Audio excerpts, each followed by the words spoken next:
नमस्कार, मैं मनीषा शिरढोणकर मध्य प्रदेश कांग्रेस कमेटी की प्रदेश महामंत्री इंदौर से। स्पीक ऑफ इंडिया और पोल खोल अभियान में मैं आज शासन और प्रशासन द्वारा किस तरह से छोटे ठेले वाले व्यापारी को परेशान किया जा रहा है उसी मुद्दे को लेकर आई हूँ।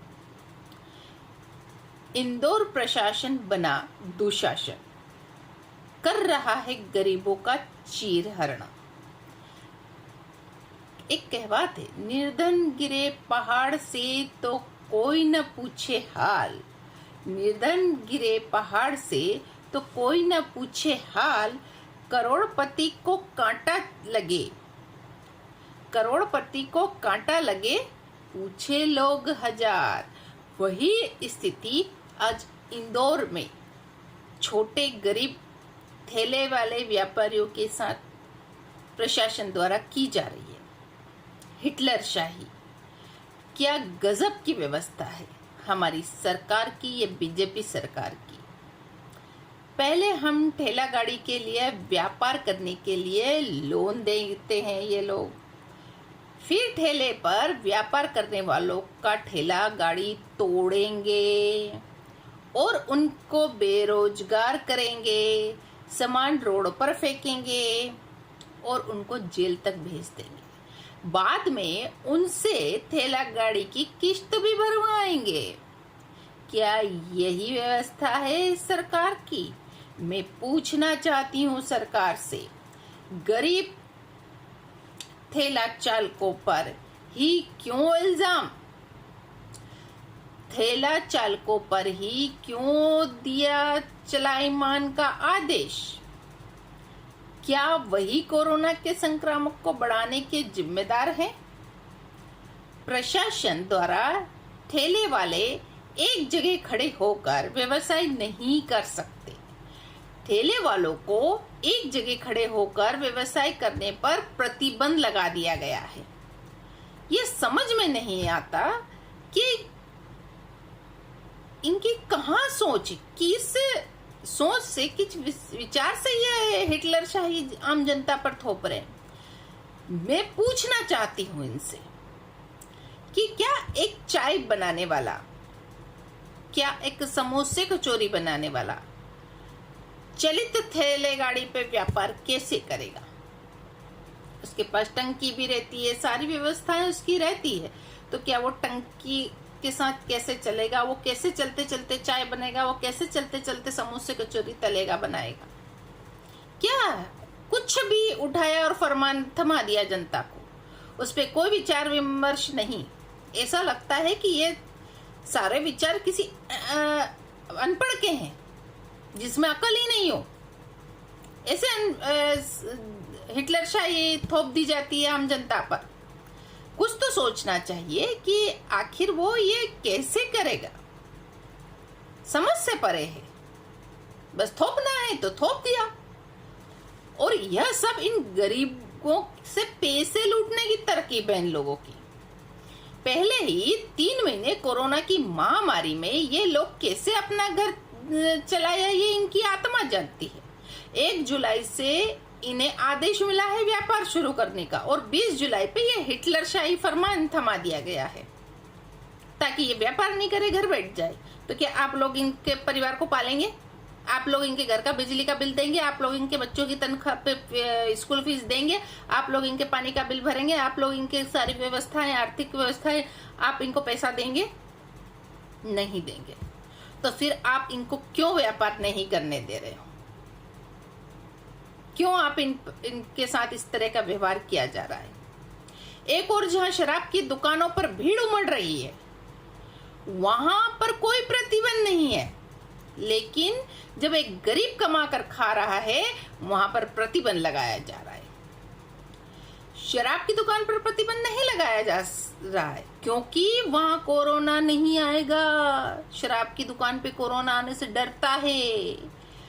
वहां आने वाले से भी कोरोना डरता है, लेकिन इन ठेले वालों के पास कोरोना आएगा जहां पर एक गरीब अपना और अपने परिवार का भरण पोषण कर रहा है ईमानदारी से, वो सरकार के सारे नियम कानून को पाल रहा है, वहां कोरोना आएगा। और जहां पर एक शराबी अपने बीबी के मेहनत के, अपनी माँ की मेहनत के पैसे को शराब पीकर बहा खत्म कर देता है, अपनी पत्नियों को मार के पीट के, माँ को मार पीट के पैसा ला के वह शराब में पी के उस पैसे की बर्बादी करता है, वहां कोरोना नहीं आएगा, वहां पे प्रतिबंध नहीं लगेगा। एक गरीब को परेशान करने के लिए वहीं पर प्रतिबंध लगाया जाएगा। ऐसा भेदभाव क्यों? पूरे लॉकडाउन में इन ठेले वालों को प्रशासन की ओर से कोई सुविधा नहीं दी गई और 50 रुपए हर ठेले वाले से पंजीयन के लिए, उसके बावजूद जो 10,000 रुपए की सहायता देनी थी वो भी इन ठेले वालों को 10,000 रुपए की सहायता नहीं दी और 50-50 रुपए और हजम कर लिए इनसे उसके नाम से। क्या कर रहे हो? ये 3 महीने पहले कोरोना लॉकडाउन में जो हुआ था उससे पहले ही ये लोग परेशान हैं। यही हालत रही इनकी तो ये इनके बच्चों की फीस कैसे भरेंगे, अपने घर का किराया कैसे देंगे, बिजली का बिल कैसे भरेंगे, अपने बच्चों की स्कूल फीस कैसे भरेंगे, कैसे ये पानी का बिल देंगे, बिजली का बिल देंगे, अपनी अर्थव्यवस्था कैसे चलाएंगे। ऐसे अनेक परेशानियां इनके सामने खड़ी है। इनके पास सवाल के जवाब नहीं है कि क्या करेंगे, कैसे अपना जीवन यापन करेंगे, अपने और अपने परिवार का कैसे भरण पोषण करेंगे। पहले 3 महीने से जो किराने की दुकानों पर जो 1 रुपए की चीज थी वो 5 रुपए में किराने वालों ने बेची, वहां कुछ नहीं करेंगे। ये दूध वालों की यहाँ लंबी लंबी लाइन लगी थी, उनका कुछ नहीं करेंगे ये। क्योंकि उन लोगों ने तो, किराने वालों ने और दूध वालों ने तो कहा है ये बात, क्या पैसा देके हमने दुकान खुलवाई है। जब उन्होंने पैसा देके दुकान खुलवाई है तो उन पे कार्रवाई क्यों करते ये? नहीं करेंगे। और उन्होंने पैसा देके दुकान खोली है लॉकडाउन में तो वो इसलिए ज्यादा भाव ले रहे हैं, ये साफ साफ किराने वालों का और दूध वालों का कहना था। तो ये सब पैसों क्या माया जाल है। अब जब एक ईमानदारी से मेहनत करके कोई व्यापारी अपना व्यापार कर रहा है, ठेले पर अपनी परिवार को पालने के लिए वो मेहनत कर रहा है, तो इनका पेट क्यों दुख रहा है? ये इनकी तानाशाही क्यों? और हमेशा ये गरीब ठेले वाला को ही क्यों पीसा जाता है? और कब तक पीसोगे आप इनको? पहले ये गरीबी की मार से मरे हुए हैं और मत मारो इन्हें। अपनी मेहनत का, खून पसीने का ये पैसा कमा रहे हैं, भीख मांग के नहीं कमा रहे। और किसने अधिकार दिया आपको? किसने दिया? किसके अधिकार, किसके आज्ञा से, किसके निर्देश से आपके पास कोई लिखित आदेश है कि आप किसी भी ठेले वाले का सामान सड़क पर फेंक दें? चाहे वो सब्जी हो या चाहे किसी का कोई भी ठेले वाला हो, वो कोई भी बेच रहा हो, कोई भी व्यापार कर रहा हो ठेले वाला, उसके सामान को सड़क पर फेंकने का अधिकार आपको किसने दिया?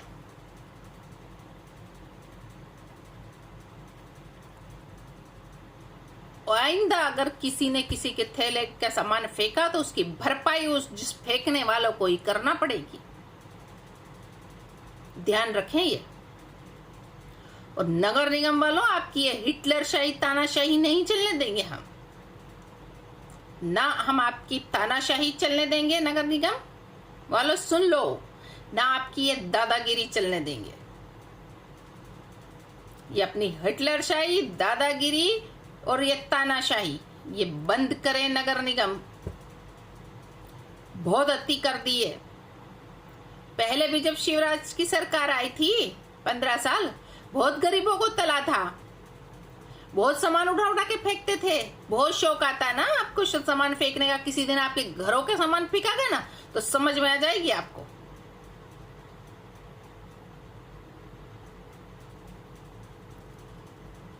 अब कोई भी ठेले वाले के सामान फेंकने आए तो सारे ठेले वाले मिलके इनको डंडे रखो अपने पास। शिव मामा ने कहा था ना, और पूरे तो कहना शिव मामा ने कहा है। और महिलाएं भी डंडा लेके साथ रखे अपने पास। और ये ठेले वाले आए थैले के सामान फेंकने आए नगर निगम वाले, तो वही डंडे से इनका अच्छी पूजा कर देना और पूछे तो कह देना शिव मामा ने कहा था। याद रखना, शिव मामा ने कहा था कि डंडा रखो अपने पास, डंडे से पीटो, मैं हूं। बोल देना कोई पूछे तो कि मामा ने बोला है। जिसकी लाठी उसकी भैंस। ऐसे नहीं समझ में आएगी इनको। जब खुद को पड़ेगी ना, इनको डंडे समझ में आ जाएगी कि किसी की मेहनत की पैसे को सड़क पर फेंकना क्या होता है। नहीं तो एक दो दिन इन नगर निगम वालों के घर पहुंचो और वहां चल के इनके सामान फेंकते हैं, इनके घरों के, समझ में आ जाएगी इनको। फिर देखते हैं इनको कितनी दुख तकलीफ होती है, कितनी पीड़ा होती है। वैसी पीड़ा उन लोगों को भी होती है। समझा रहे हैं, ढंग से समझ जाओ। गरीबों को मत तलो, मत परेशान करो, नहीं तो हम मजबूर हो जाएंगे। शिव मामा, शकुनी मामा ने हमसे कहा है, यह हम अपने मन से नहीं कह रहे हैं। हमको शकुनी मामा ने, शिव मामा ने कहा है कि बहनों डरो मत, भांजो डरो मत, लाठी लो, लाठी लेके निकलो। और लाठी लेके अब हम निकलेंगे। मामा है ना, मामा ने कहा है, हमने थोड़ी कहा। जो मामा ने कहा वो हमने किया, वो हम करेंगे। जो मामा कहते शिव मामा, उनकी बात हम मानेंगे और लाठी लेके हम मारेंगे। अब हम जो नगर निगम वाले आए थैले का सामान फेंका, तो अब लाठियां पड़ेगी ना, समझ में आएगी। ऐसे नहीं समझ में आएगी। कांग्रेस पार्टी नगर निगम से ये कहना चाहती है और मांग करती है कि इन गरीबों को ना तला जाए, गरीबों को परेशान ना किया जाए और इनके थैलों पर का सामान सड़क पर नहीं फेंका जाए, किसी का भी। बहुत परेशान है ये लोग। पहले 3 महीने से इनकी रोजी रोटी खत्म हो गई थी। कैसे उन्होंने वापस अपने थैले लगाने की व्यवस्था की होगी, कहीं से उधार लाए होंगे, कैसे कुछ रकम, किसी ने रकम बेची होगी, किसी ने अपना घर गिरवी रखा होगा, किन मुश्किलों से उन्होंने वापस अपना थैला चालू किया होगा। और आप उठा के जाके फेंक देते हो। आपको क्या लगता है, उठाया और फेंका? उसकी, जिसके थैला फेंकते हो, सामान उसका फेंकते हो, उसके कभी पीड़ा, उसके दर्द, उसके तकलीफ को कभी समझा है? नहीं समझा, और ना ही समझोगे आप लोग, क्योंकि आप लोगों में दिल नाम की चीज नहीं, इंसानियत नाम की चीज नहीं। ऐसा हरकत तो कोई जानवर भी नहीं करता जो आप लोग इनके साथ करते हो। और यही आपको वोट देते हैं, ध्यान रखिएगा। और नगर पालिका के चुनाव आ रहे हैं अति शीघ्र। ये जितने थैले के सामान फेंक रहे हो ना, सारा बदला लिया जाएगा, ध्यान रखना। और वापस कमलनाथ जी की सरकार आ रही है, एक एक से बदला लेगी। हरकत करने वालों से, जनता को परेशान करने वालों से बदला लिया जाएगा। गरीब जनता को परेशान करोगे तो कमलनाथ जी कभी बर्दाश्त नहीं करेंगे।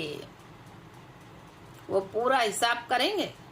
कमलनाथ जी की चक्की चाहे धीरे पीसती है, चलती है, लेकिन जब पीसती है तो बहुत बारीक पीसती है, ध्यान रखना। याद है ना कैसे भागे थे भूमाफिया सारे। बीजेपी की सरकार आते ही आम जैसे फल पेड़ पे से टपक जाता, टप टप टप टप अपने आप टपकने लगता है। जैसे बीजेपी की सरकार आई, सारे अपराधी वापस आ टपकने लग गए मध्य प्रदेश में। कितने दिन तक वापस आ रही कमलनाथ जी की सरकार, ध्यान रखिए।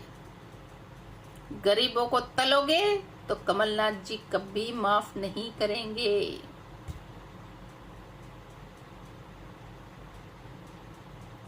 हम तो नगर निगम से यही मांग करती है कांग्रेस पार्टी कि इनके थैले का सामान ना फेंका जाए और ऐसे हिटलरशाही आदेश जो अन्यायपूर्ण है, इन्हें वापस लिया जाए। जय हिंद, जय भारत, वंदे मातरम।